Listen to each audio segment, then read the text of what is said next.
Bueno, pero Álvaro, ahora Sí, sí. estamos, a nosotros nos está esperando ya en pantalla, está, ¿Quién está? nuestro amigo Cristian Truscoso, que Gran es valor. ingeniero comercial, es investigador de la Universidad Andrés Bello, Doctor en economía. doctor en economía. Por lo tanto, tendrá mucho que decirnos sobre lo que queremos preguntarle hoy. Él ¿Y de qué es se además trata? Master of Arts in Economics. Economics. En la Concordia University de Canadá. Eso está muy difícil. Yo tengo el puro nombre y el apellido gringo, pero mi inglés anda bien mal. Vamos a hacer algo. Pero queremos preguntarle a él por las exportaciones en la región del Biobío y cómo Ha habido un alza en las exportaciones. un alza registrado hacia fines del año 2020, noviembre específicamente, es lo que anuncia el Instituto Nacional de Estadísticas, pero además esto podría tener alguna relación con el alza en el PIB chino. A ver. Así que yo le digo primero buenos días al profesor Cristian Troncoso. ¿Cómo estás, Cristian? Qué gusto tenerte con nosotros temprano.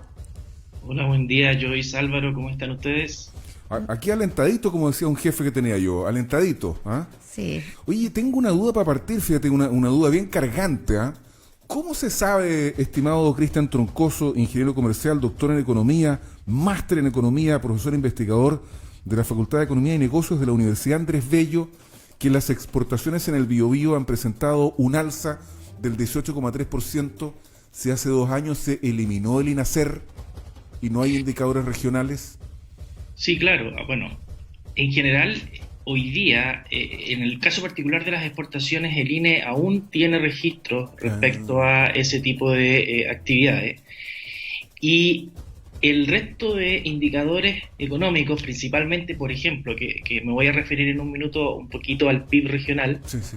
se hace por atribución. Es decir, hoy día lo que hace el Banco Central es que ve ciertos indicadores regionales y atribuye cierta producción del total del país a la región, no es directo. Ah, Es decir, no es como se hace a nivel nacional, en donde se estima efectivamente el gasto y se calcula la suma, ¿cierto?, de todo lo que transamos en la economía. En el caso de la región no es así, sino que se atribuye de manera estimada lo que se produce. Pero en el caso de las exportaciones, el INE mantiene registros de eso aún.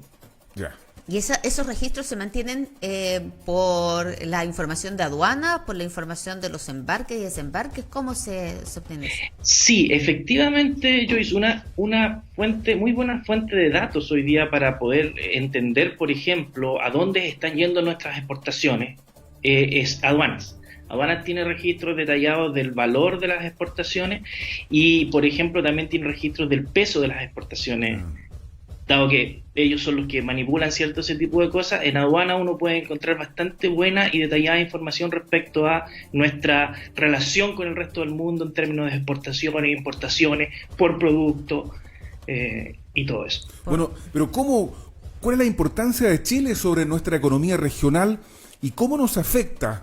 ¿Por qué hay un crecimiento en las exportaciones, no obstante que todo el mundo habla de la Gran Depresión y todo esto? ¿China influye tanto que hasta acá llega su capacidad de su poder, en fin, su capacidad adquisitiva y todo eso, Cristian Troncoso? Sí, por supuesto. Hoy día aproximadamente el 30% de todas nuestras exportaciones van a China. A nivel de Estamos hablando de un tercio agregado. de lo que exportamos aproximadamente. Así es, exactamente. Por tanto, cuando nosotros hablamos de exportaciones, en realidad a lo que nos estamos refiriendo y cuál es el canal de transmisión, ¿por qué nos importa? Porque las exportaciones son el gasto que hacen los extranjeros en bienes que los chilenos producimos. Por tanto, un aumento en las exportaciones básicamente significa que los extranjeros están gastando más en lo que nosotros estamos haciendo en Chile.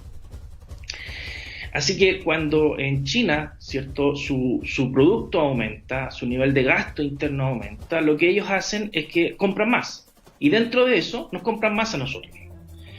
Y por tanto, el hecho de que haya una buena racha en China nos afecta directamente a través de este mayor gasto en exportaciones, y eso tiene consecuencias, ¿cierto?, indirectas, en el sentido de que aumenta nuestro gasto, porque ellos están gastando más, y eso coloca incentivos sobre el nivel de empleo y sobre el nivel de actividad en general en nuestro país. Y Cristian, ahí se nos viene a la cabeza otra pregunta que tiene que ver con que, por ejemplo, estamos hablando que al haber más exportación, esto debe favorecer a alguien. ¿A quién favorece este tipo de modificación en el gasto que hacen los chinos, según lo que explicas? Sí, bueno, hay que decir que la gran mayoría ahora de las exportaciones que van a China son mineras.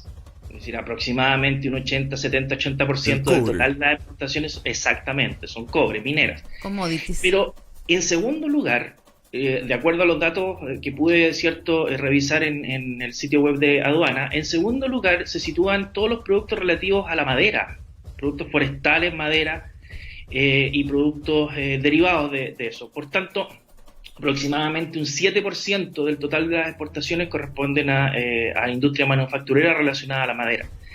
¿Y por qué eso es importante? Porque manteniendo las proporciones, ¿cierto? Eso significa que el aumento en el gasto de los chinos en nuestros productos tiene incidencia directa sobre uno de los sectores importantes en nuestra región, que tiene que ver con todo el sector forestal maderero, celulosa principalmente. Y por lo tanto, es cada peso que los chinos, ¿cierto?, dedican a gastar, parte relativamente importante de ella se viene directamente a este tipo de actividades que a nosotros nos afectan de manera directa. Como les decía hace un minuto, el canal indirecto es que al incentivar actividad económica en ese sector, ¿cierto?, ese sector empieza a demandar, por ejemplo, mayor cantidad de empleo. Y eso significa entonces que al haber más empleo la gente tiene más ingresos y gasta más, y eso incentiva aún más el gasto interno, y eso hace de alguna forma que nosotros empecemos a salir de este letargo en el que hemos estado metidos como país, y nuestra actividad empieza a moverse más. Oye, profesor Troncoso, Cristian Troncoso de la Universidad Andrés Bello, ¿eso quiere decir que lo que nosotros les exportamos a los chinos en el segundo lugar no es el rollizo de madera, sino que es la celulosa? La clasificación que tiene el aduana, ¿cierto?, identifica productos de madera. Por lo tanto, en términos del detalle mismo, no lo conozco. Pero lo que se entiende, ¿cierto?, cuando clasifica, dice que uno de los principales productos es celulosa y los derivados y los productos derivados de madera. Es que, ¿sabes por qué te pregunto? Porque yo, hasta donde mi conocimiento alcanza, la celulosa es el insumo para la producción de papel.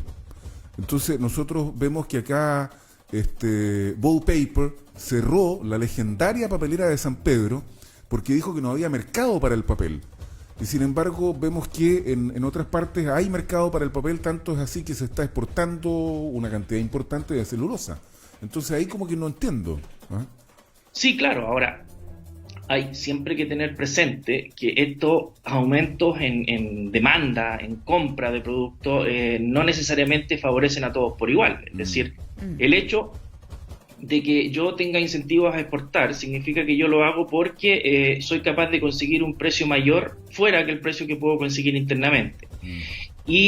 Pero eso no elimina en ningún caso el hecho que internamente yo puedo, por ejemplo, ser más eficiente en la producción de ciertos productos que otros productores, y por lo tanto yo soy capaz de aprovechar de mejor forma este aumento en el gasto de los chinos, y finalmente termino yo ocupando ese espacio en el mercado y no dejando lugar a los demás. Pues nuevamente el tamaño de mercado también afecta estas decisiones, ¿cierto? Por supuesto, claro, por supuesto, exactamente. Pero en lo particular respecto a la celulosa y sus derivados, no tengo el detalle de los datos, por tanto es una buena pregunta que habría que mirar con mayor detalle y ver si los datos apoyan esa conjetura, Álvaro, porque es bastante interesante de saber. Yo en este minuto no tengo disponibles los datos a la vista, por tanto no quiero mentir diciendo que sí o que no, pero es algo que podemos revisar y comentar posteriormente. Bueno, sería interesante porque además está directamente relacionado con nuestra realidad, con nuestra economía.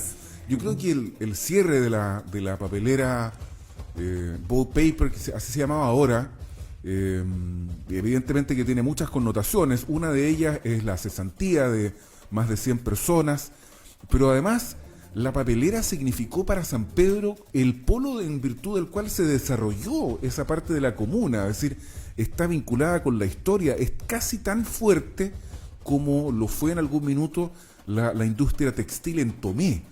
San Pedro se desarrolló en torno a la papelera. En torno a la papelera. De hecho, hay barrios que son conocidos como la Villa Papelera, hay un entorno que está en directa relación con ello, y mucha gente todavía habla de esta historia que se generó en torno a ella. No sé, dirigentes sociales, son ex trabajadores, sí, pues, que todavía se mueven en San Pedro. Tú sabes que en la década finales de los años 50 llegaron ingenieros alemanes, entre los cuales uno que se llamaba Werner Legenbauer Basters, que ya no está con nosotros y que es, bueno, fue una de las personas que trajeron en aquella época para hacer la papelera, que tenían una profesión muy particular que en Chile no se conocía.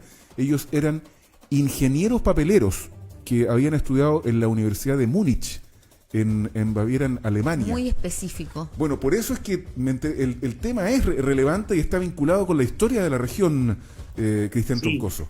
Sí. Estoy absolutamente de acuerdo en eso, y lo que sí, mi sospecha, ¿cierto?, tiene que ver con que las decisiones de cierre, las decisiones de mantención en el negocio, no solo tienen que ver con los ingresos, también tienen que ver con los costos. Por tanto, habría que ver qué tan competitivo en términos de costos era esta papelera en relación al resto de las papeleras que tenemos funcionando, ¿cierto?, tanto aquí en la zona como en el resto del país, sí, y en el resto del mundo. Además que esa papelera todavía funciona con un sistema distinto al que funcionan las otras papeleras. Así que, bueno, pero muchas gracias, Cristian. ¿Ves tú hasta dónde llegamos hablando de economía? Sí, ¿Se fija? Terminamos hablando de la historia de nuestra ciudad. Cristian, muchas gracias por aclararnos cómo es esta relación, cómo en el fondo lo que pasa al otro lado del Pacífico influye directamente en nuestras vidas aquí en esta costa. Te saluda Roberto Quirós desde Alcahuano, Cristian Troncoso, también Marta Magdalena Astorga, quien nos saluda desde São Paulo y Brasil. Un grande abrazo fraterno para todos. Lo hace también Victoria Muñoz. Es mucha la gente que te escucha, Cristian Muñoz, y que está haciéndose habitué de estos análisis de la realidad económica aquí en Buena Costumbre. Así que muchas gracias, Cristian. Estamos en contacto. Nos encontramos en otra jornada. Que tengan muy buen día. Que tengan muy buen día. Igual para ti.